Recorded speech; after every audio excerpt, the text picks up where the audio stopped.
In our present practice lesson, we will practice sports, okay? So I will be doing some questions and answers using the vocabulary we have learned about sports, okay? En la presente clase vamos a practicar el vocabulario que hemos aprendido sobre los deportes, los nombres de los deportes en inglés, okay? We will practice the names in English of the different sports. So I will ask you something, I want you to think, okay? I will give you some time, some few seconds, and then I will write down the answers, right? This way we will be reviewing what we have learned before. De esta forma vamos a estar repasando lo que ya hemos aprendido antes. So, for example, if you remember one of our last lessons, one of our previous lessons, I taught you the names of the sports in English, like climbing, football, soccer, okay, baseball, all those names. I want you to now try to remember those names. So, imagine you are in a conversation with somebody, okay, and you want to ask that other person. Imagínense que están en una conversación o un diálogo con alguien y ustedes le van a preguntar a la otra persona: ¿haces algún deporte? ¿Haces algún deporte o haces deporte? En inglés, ¿cómo diríamos eso? Recuerden, primero que nada, que en las preguntas en inglés se utiliza siempre un verbo auxiliar, que es el verbo to do, ¿sí? Salvo cuando la pregunta está en tiempo futuro, en tal caso se utiliza el verbo will, to will, ¿sí? Ese es el verbo auxiliar. O sea que siempre utilizamos el verbo auxiliar, cualquiera de estos dos. En las preguntas también, primero viene el verbo auxiliar, ¿verdad? Después viene el sujeto, luego viene la otra parte del verbo y el predicado, ¿sí? Entonces, ¿cómo preguntamos en inglés? ¿Haces algún deporte? Diríamos, primero el verbo auxiliar, ¿sí? Do. Como estamos preguntando, ¿haces algún deporte? ¿Haces algún deporte? Es una pregunta en tiempo presente, ¿verdad? ¿Hiciste algún deporte? Sería en pasado. Y ¿harás algún deporte? Es en futuro. Pero en tiempo presente y en pasado utilizamos el verbo to do. Ahora viene el sujeto, do you, y el verbo hacer y el predicado, do you do any sports?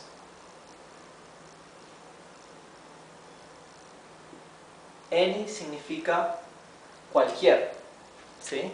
Pero cuando significa cualquier, pero también significa algún, ¿sí? Algún o cualquier. Por lo tanto, do you do any sports? Significa, ¿haces algún deporte? O simplemente podemos decir, do you do sports? Que sería, ¿haces deportes? Now, let's imagine that the person replies to us. Reply es lo mismo que answer. Son dos palabras sinónimas que significa responder. Answer o reply. ¿Bien?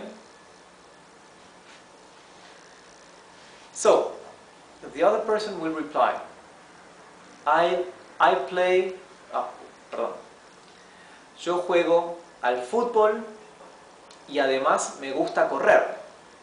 Yo juego al fútbol y además me gusta correr. ¿Cómo decimos eso en inglés? How do we say that in English? Como es una oración aseverativa, primero va a venir el verbo, primero viene el sujeto o el pronombre y después viene el verbo y luego le sigue el predicado, ¿sí? Además, como es una oración aseverativa, no es una pregunta, no necesitamos utilizar un verbo auxiliar, ¿sí? A menos que sea una negación, porque recuerden que las negaciones o las oraciones negativas sí necesitan el verbo auxiliar to do, ¿sí? Pero en este caso no es ni una pregunta ni una oración negativa, así que no utilizamos verbo auxiliar. Entonces, para decir yo juego al fútbol o juego al fútbol y me gusta, o además me gusta correr. I, porque no podemos omitir el sujeto en inglés, yo juego al fútbol. I play. Ahora diríamos soccer, ¿sí? Que es la palabra para fútbol en inglés, principalmente en inglés americano. I play soccer y también me gusta correr. And ahora colocaríamos I also like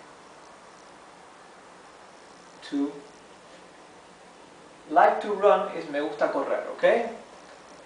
I play soccer and I also like to run.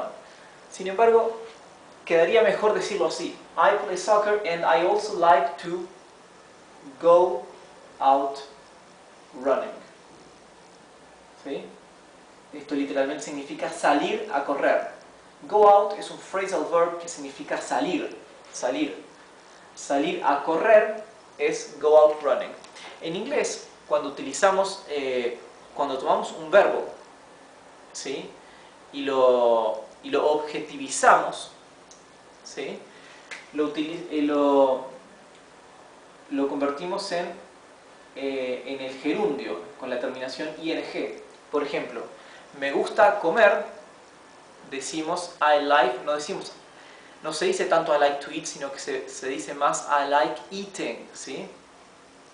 O me gusta navegar, I like sailing, ¿sí? Me gusta correr, I like running. Me gusta caminar, I like walking. ¿Bien? Así que cuando objetivizamos un verbo, lo utilizamos con el gerundio, con la terminación ing. ¿Bien? Salir a correr, go out running. ¿Bien? So, I play soccer and I also like to go out running. Yo juego al fútbol y también me gusta salir a correr. ¿Sí? Ahora, now let's ask. ¿Juegas muy bien? In English we would say, do you... Recuerden que, como es una pregunta, primero viene el verbo auxiliar y después viene el sujeto. Do you play well? Do you play well? ¿Juegas bien? Or we will ask, o vamos a preguntar, ¿corres rápido? ¿Corres rápido? Otra vez utilizamos el verbo auxiliar do, ¿verdad? Do you, el sujeto, correr rápido? Do you run fast? Do you run fast? ¿Corres rápido? Miren qué fácil que es en inglés. En inglés no necesitamos conjugar el verbo correr. Tú corres, ella corre, nosotros corremos, ¿verdad? El verbo en presente siempre es igual que el verbo en infinitivo. Así que el verbo to run, do you run fast, es corres rápido. Si quiero preguntar, ¿corremos rápido? Preguntaría, do we, cambio el pronombre personal, do we run fast? O sea, queda igual, ¿sí? Y si quisiera preguntar en tiempo pasado, tampoco necesito conjugar el verbo run, el verbo correr. Lo único que se conjuga es el verbo auxiliar. Recuerden, siempre que tenemos o siempre que utilizamos un verbo auxiliar, lo único que se conjuga es el verbo auxiliar. Entonces, preguntaría en tiempo pasado, did you run fast? ¿Tú corriste rápido o corriste rápido? Y si quiero preguntar en tiempo futuro, ocurre lo mismo. Solamente el verbo auxiliar se coloca en futuro. En este caso, en lugar de colocar el verbo auxiliar en futuro, lo que hacemos es reemplazar el verbo auxiliar por el verbo auxiliar de futuro, que es el verbo will.